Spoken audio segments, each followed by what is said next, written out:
ओम शांति। बाबा good morning. आज बाबा के 25 मई 2022 के महावाक्य हैं। बाबा ने सार में कहा, मीठे बच्चे नींद को जीतने वाले बनो, रात को जागकर ज्ञान चिंतन करो, बाप की याद में रहो तो खुशी का पारा चढ़ेगा। बाबा ने प्रश्न पूछा, भारत में अनेक छुट्टियां होती हैं, लेकिन संगम युग पर तुम्हें 1 सेकंड की भी छुट्टी नहीं मिलती है, क्यों? बाबा ने उत्तर में कहा, क्योंकि संगम का एक एक सेकंड मोस्ट वैल्यूबल है। इसमें श्वास बाप को याद करना है, रात दिन सर्विस करनी है, आज्ञाकारी वफादार बन याद से विक्रम विनाश करके इज्जत के साथ सीधा घर जाना है, सजाओं से छूटना है, आत्मा और शरीर दोनों को कंचन बनाना है, इसलिए तुम्हें 1 सेकंड की भी छुट्टी नहीं है। और गीत क्या सुना, हमारे तीर्थ न्यारे हैं। ओम शांति। बच्चे जानते हैं कि तीर्थ यात्रा 2 प्रकार की होती है, एक रूहानी, दूसरी जिस्मानी। घाट भी 2 प्रकार के हो गए, तो एक तो नदियों के घाट हैं, दूसरा फिर तुम बच्चों के नए नए सेंटर्स अर्थात घाट बनते जाते। पूछेंगे कि कानपुर में ज्ञानामृत पीने व ज्ञान स्नान करने के कितने घाट हैं, तो कहेंगे 4-5 घाट है, माने जितने सेंटर हैं उतने बाबा घाट कह रहे। एड्रेस भी सभी घाटों की डाली जाती है, ये फलाना घाट है, वहाँ जाकर जो स्नान करेंगे वह जीवन मुक्ति पा सकते हैं। बच्चे जानते हैं कि मुक्ति और जीवन मुक्ति किसको कहा जाता है। बरोबर भारत जीवन मुक्त था, उनको ही स्वर्ग कहा जाता है, फिर जीवन बंध में आते हैं तो उनको नरक कहा जाता है। तुम बच्चे जानते हो, हम तीर्थों पर जाते हैं, ज्ञान स्नान करने से ही सद्गति हो जाती है। सद्गति का साक्षात्कार भी तुम बच्चों को हुआ है। सद्गति कहा जाता है स्वर्ग को और दुर्गति कहा जाता है नरक को। सद्गति स्वर्ग जरूर सतयुग है और दुर्गति नरक कलयुग है। तुम बच्चे सबको निमंत्रण देते हो, कहाँ के लिए निमंत्रण देते हैं कि इस कलयुगी नरक से सतयुगी स्वर्ग में चलेंगे। स्वर्ग के साथ सतयुग अक्षर जरूर डालना है, तो स्वर्ग और नरक अलग अलग हो जाएगा। नहीं तो मनुष्य कह देते हैं स्वर्ग नरक यहाँ ही है। स्वर्ग और नरक को भारतवासी ही जानते हैं। वहाँ जाएंगे देवी देवता धर्म वाले और किसी को पता नहीं है।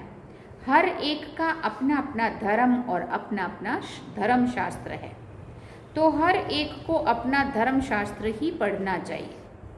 अपना धर्म शास्त्र ही कल्याणकारी होगा। तुम बच्चे जानते हो कि हम बरोबर ऊंच कुल के हैं। जब तक तुम मनुष्यों को ड्रामा का राज नहीं समझाएंगे, तब तक वो इस घोर अंधियारे में हैं। इसलिए इन चित्रों पर भी समझाना चाहिए। तुम बच्चे सभी युगों को जानते हो, सिवाय चित्रों के मनुष्य समझ ना सके, बुद्धि में बैठेगा ही नहीं। तुम स्कूल में बिगर नक्शे किसी को बताओ कि फ्रांस इंग्लैंड यहाँ है, तो बिल्कुल समझेगा नहीं। तो ये बात भी बिगर चित्रों के कुछ समझ नहीं सकेंगे। चित्रों के आगे लाकर समझाना चाहिए कि ये ड्रामा है। अब तुम बताओ कि किस धर्म के हैं, तुम्हारा धर्म कब आता है, सतयुग में कौन सा धर्म है। चित्र में बिल्कुल क्लियर लिखा हुआ है। सतयुग त्रेता में सूर्यवंशी चंद्रवंशी जब थे तब और धर्म था ही नहीं। अब वो देवता धर्म है नहीं, इसलिए जरूर वो स्थापन होना चाहिए। अब दुनिया पुरानी है तो जरूर फिर नई दुनिया स्थापन होनी चाहिए। नई दुनिया में लक्ष्मी नारायण का राज्य था। लक्ष्मी नारायण का चित्र ही मुख्य है। लक्ष्मी नारायण का नाम बाला है, उनके बड़े बड़े मंदिर भी बनाते हैं। शिव के भी अनेक नाम रख अनेक मंदिर बना दिए हैं, उनका भी नाम बाला है। सोमरस पिलाते हैं, इसलिए सोमनाथ नाम रख दिया है। मनुष्यों ने बहुत नाम रख दिए हैं, तो समझाना पड़ता है रुद्र शिव सोमनाथ, ये सब नाम क्यों रखे हैं? बद्रीनाथ का अर्थ क्या है? नाम तो बहुत नाम बिना समझ के रख दिए हैं, इसलिए मनुष्य मूंझे हुए। इसका यथार्थ नाम है ही रुद्र गीता ज्ञान यज्ञ। बाप कहते हैं इस मेरे ज्ञान यज्ञ से ये विनाश ज्वाला प्रज्वलित हुई है। ये है भगवान उवाच। तो पहले जब कोई आए तो उन्हें गीता पर भी जरूर समझाओ। उसमें लिखा हुआ है भगवान उवाच माम एकम याद करो तो विकर्म विनाश होंगे और तुम मेरे पास चले आएंगे। वो है बेहद का बाप, स्वर्ग का रचयिता, जीवन मुक्ति का रचयिता। नाम ही है हेवनली गॉड फादर, जो हेवन की स्थापना करते हैं। हेवन में रहते नहीं हैं, हेवन स्थापन करने वाला है भगवान। स्थापना विनाश पालना का कार्य करते हैं ना। तो अब बाप कहते हैं मुझ पारलौकिक बाप को याद करो और अपने को अशरीरी आत्मा समझो, नहीं तो मेरे पास कैसे आएंगे। बाप कहते हैं ये तुम्हारा अंतिम जन्म है, इसलिए मेरे साथ योग लगाने से तुम्हारे विकर्म विनाश होंगे। इसको योग अग्नि कहा जाता है। मनुष्य तो तंदुरुस्ती के लिए अनेक प्रकार के योग सिखाते हैं, हेल्थ को लेके, शारीरिक। अब पारलौकिक बाप कहते मेरे से योग लगाओ और इस ज्ञान की धारणा करो तो तुम्हारे विकर्म विनाश होंगे और फिर मैं तुमको सत्युग वैकुंठ की बादशाही दूंगा। तो मानना चाहिए ना। बाप कहते हैं हे नींद को जीतने वाले बच्चे, नींद को जीत कर बाप को याद करो, क्योंकि तुमको मेरे पास मेरी निराकारी दुनिया में आना है। अगर श्री कृष्ण को होता तो कहता मेरे वैकुंठ में आना है। जो जहाँ का वासी होगा वहाँ की ही मंजिल दिखाएगा ना। निराकार बाप कहते तुम मुझे याद करो तो मेरी निराकारी दुनिया में आएंगे। मेरे पास आने का ये एक ही रास्ता है। अभी तुम बच्चे हो मुख वंशावली, कुख वंशावली और मुख वंशावली अक्षर बिल्कुल सहज है। अभी तुम कहते हो बाबा मैं तेरा हूँ, मैं भी कहता हूँ हाँ बच्चे तुम मेरे बच्चे हो। तो अब तुम मेरी मत पर चलो। तुम जानते हो जब भारत स्वर्ग था तब बाकी इतनी सब आत्माएं कहाँ थी? हाँ, तुम जानते हो कि जब ये भारत स्वर्ग था तो बहुत कम जनसंख्या थी, तो बाकी सारे लोग कहाँ थे तब तक? आत्माएं तो कहाँ थी? मुक्ति धाम में। वहाँ है ही एक धर्म, इसलिए ताली बजती नहीं है, कोई के साथ कोई झगड़ा भेदभाव होता ही नहीं, लड़ाई झगड़े का नाम ही नहीं है। ये लोग भले कहते हैं कि हम हिंदू चीनी भाई भाई, परंतु है कहाँ? समझते तो नहीं है ना। ये तो लड़ते रहते हैं, गाते हैं पतित पावन सीताराम, तो जरूर खुद पतित हैं तब तो गाते हैं ना। फिर कहा सतयुग तो है ही पावन दुनिया, तो वहाँ ऐसे नहीं गाएंगे। ये पतित दुनिया है तब गाते हैं। पावन दुनिया कहा जाता है सतयुग को, पतित दुनिया कहा जाता है कलयुग को। ये भी मनुष्य समझ नहीं सकते, कितने मलिन बुद्धि हैं। हम भी समझते नहीं थे। तमो प्रधान बुद्धि होने से सब भूल जाते हैं।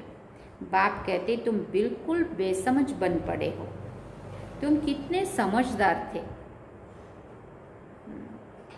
तो तुम सो देवता सतो प्रधान थे, अब बेसमझ शूद्र तमो प्रधान बन पड़े हैं। तुमने स्वर्ग में कितने सुख पाए। तुम भारतवासियों का ऊंचते ऊंच कुल था, देवी देवताओं का। अब तुम कितने तुच्छ नरकवासी बने हो। ये बाप ही आकर अपने बच्चों को कहते हैं। बच्चे फील करते हैं बरोबर हम 100 पूज्य देवता थे, फिर पुजारी बने। बाबा ने कितना समझदार बनाया था, अब फिर से बना रहे हैं। ये बातें रात को चिंतन कर बहुत खुशी में आना चाहिए। अमृत वेले उठकर बाबा को याद करो और ये चिंतन करो तो खुशी का पारा बहुत चढ़ेगा। कई बच्चे तो सारे दिन में 1 सेकंड भी याद नहीं करते। भले यहाँ सुनते हैं परंतु बुद्धि योग और तरफ है। निराकार परमात्मा किसको कहा जाता है वो भी नहीं समझते हैं। स्कूल में कोई 2-3 बार भी नापास हो पढ़ते हैं, आखिर नहीं पढ़ सकते हैं तो फिर स्कूल ही छोड़ देते हैं। यहाँ भी पढ़ाई समझ में नहीं आती है तो छोड़ देते हैं। माया जोर से थप्पड़ लगा देती है, विकार का घुसा लगा और सत्यानाश। माया ऐसी प्रबल है, बड़ी दुस्तर है। तुम्हारी बॉक्सिंग कोई मनुष्य से नहीं परंतु माया से। हम माया पर जीत पाते हैं, इसके लिए तुम बच्चों को बहुत पुरुषार्थ करना चाहिए। जितना हो सके रात को जागकर विचार सागर मंथन करना चाहिए। प्रैक्टिस हो जाएगी। भगवान उवाच सभी बच्चों प्रति, सिर्फ एक अर्जुन प्रति नहीं है। हाँ, सिर्फ उसमें तो बार बार यही कहा, हे पार्थ, हे अर्जुन, हे धनुर्धर, हे गांडीवधारी। हाँ, श्री कृष्ण अर्जुन के लिए बार बार बोलते थे ना, तो इसका मतलब ये नहीं था कि वो एक को ही सुना रहे थे, लेकिन हाँ, बात वो सबके लिए थी। लेकिन जो ओटे सो अर्जुन, जो बहुत ज़्यादा समझ रहा होता है, ध्यान से सुन रहा होता है, बार बार उसकी तरफ ध्यान जाता है। तो बाबा ने कहा वो अकेले अर्जुन के प्रति नहीं था, सभी युद्ध के मैदान पर हैं। बाप सभी बच्चों को कहते हैं, बच्चे रात को जागकर मोस्ट विलव्ड बाप को याद करो तो विकर्म विनाश होंगे और ज्ञान की धारणा भी होगी, नहीं तो जरा भी धारणा नहीं होगी। अगर मेरी आज्ञा का उल्लंघन करेंगे, मेरे को याद नहीं करेंगे तो बहुत सजा खानी पड़ेगी। ईश्वरीय डायरेक्शन मिलते हैं ना, मैं तुम्हारा बहुत मीठा मीठा बाप हूँ। किसने कहा? शिव बाबा कह रहे हैं ना, मैं तुम्हारा बहुत मीठा मीठा बाप हूँ। मेरे को याद करने से तुम मेरे पास आ जाएंगे। सजा खाकर फिर आना ये तो ठीक नहीं है ना। सीधा आने से इज्जत मिलेगी, इसलिए मेरी आज्ञा का उल्लंघन मत करो। सुना? आज्ञा ना मानने वाले को निंदक कहा जाता है। ये है सच्चा बाबा, सच्चा सतगुरु। तो उनकी आज्ञा माननी चाहिए ना। शिव बाबा तो बहुत मीठा है, आत्मा और शरीर दोनों को ही कंचन कर देते हैं। कंचन काया सिर्फ तंदुरुस्ती को नहीं कहा जाता, आत्मा भी प्योर और शरीर भी प्योर, उसको कंचन काया कहा जाता है। तो सतयुग में देवताओं की आत्मा भी और शरीर भी दोनों प्योर। देवताओं की कंचन काया थी, अभी तो सबकी किचड़े की काया है। कितनी बीमारियां, कितनी तकलीफें, कष्ट, दर्द, क्या क्या भी है ना। बाबा कहते 5 तत्व तमो प्रधान है, तो उससे शरीर देखो कैसा बनता है, शक्लें देखो कैसी कैसी होती है। श्री कृष्ण की तो बहुत महिमा है, ऐसा शरीर तो तुमको स्वर्ग में ही मिल सकता है। नेचुरल ब्यूटी, बाहर से भी सुंदर, अंदर से भी स्वस्थ, बाहर से भी स्वस्थ और सुंदरता भी उतनी। अभी हेल्थ वेल्थ दोनों, हैप्पीनेस। अभी तुम फिर ऐसा देवता बनते हो, तो मुख्य बात है रात को जागकर याद करेंगे तो प्रैक्टिस पड़ेगी। नींद को फिटाना चाहिए। प्रैक्टिस करने से सब कुछ होता है। धंधा धोरी, रोटी बेलना, पकाना आदि सब प्रैक्टिस से सीखना होता है ना। बाप को याद करना भी सीखना है। जिसको सारा कल्प भूले हो, अब उस बाप को याद करना है तो बाबा खुश होगा। नहीं तो कहेंगे ये वफादार फरमानबरदार बच्चा नहीं है, फिर बहुत सजा खाएंगे। उनकी तकदीर में मार है। यहाँ कोई थोड़ा भी किसी को गुस्सा करते हैं तो बिगड़ पड़ते हैं।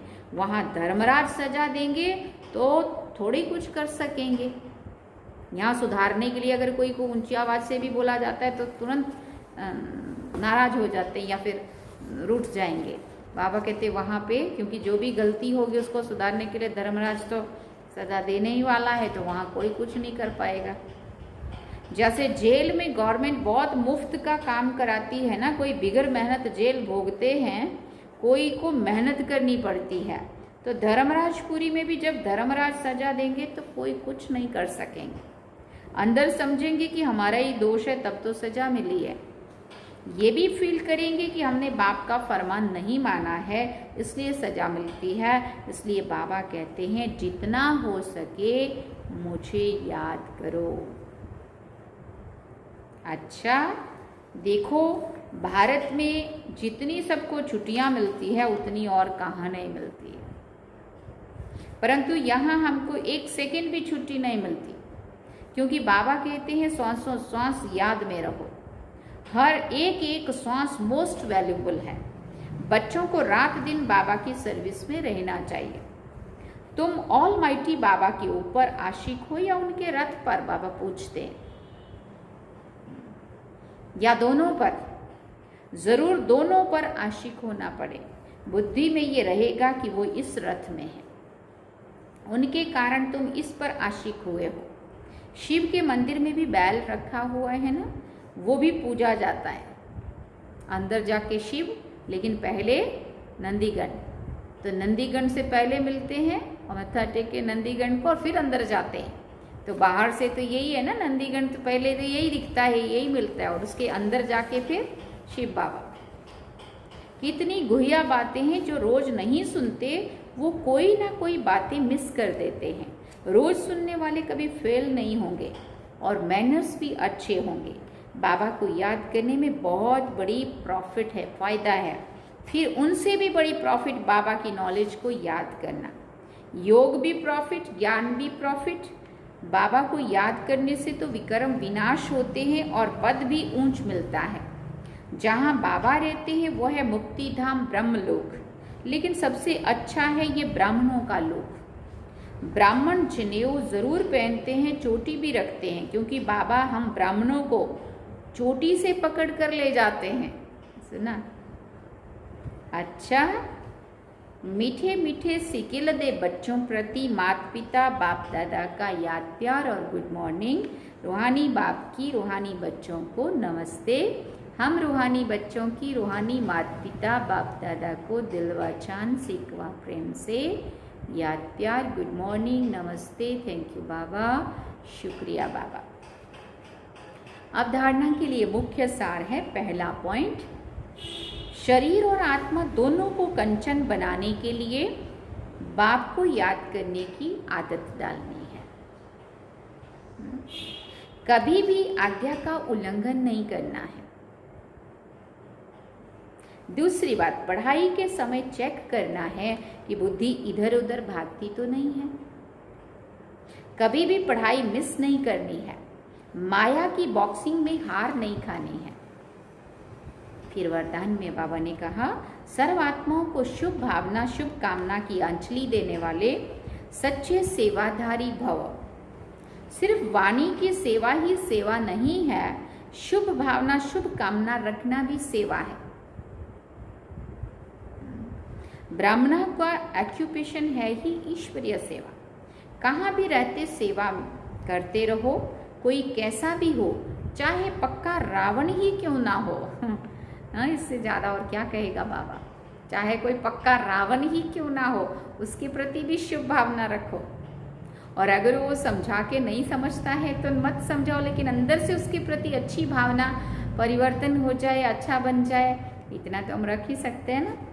कोई आपको गाली भी दे तो भी आप उन्हें अपने खजाने से शुभ भावना शुभ कामना की अंजलि जरूर दो। वो कमजोर आत्मा है, इसलिए वो ऐसा कर रही है, तब कहेंगे सच्चे सेवाधारी। स्लोगन है, पवित्रता ही ब्राह्मण जीवन का मुख्य फाउंडेशन है। धरत परिये पर धर्म ना छोड़िए। पवित्रता ही ब्राह्मण जीवन का फाउंडेशन है। धरत परिये पर धर्म ना छोड़िए। अच्छा, ओम शांति। ये थे बाबा के आज के महावाक्य। तो बाबा ने सार में कहा, मीठे बच्चे नींद को जीतने वाले बनो, रात को जागकर ज्ञान का चिंतन करो, बाप की याद में रहो तो खुशी का पारा चढ़ेगा। और गीत में क्या सुना, हमारे तीरथ न्यारे हैं। अब हम थोड़ा सा गीत और सुन लेते हैं और बाबा को याद करेंगे। अच्छा, ओम शांति। बाबा को याद करते हैं।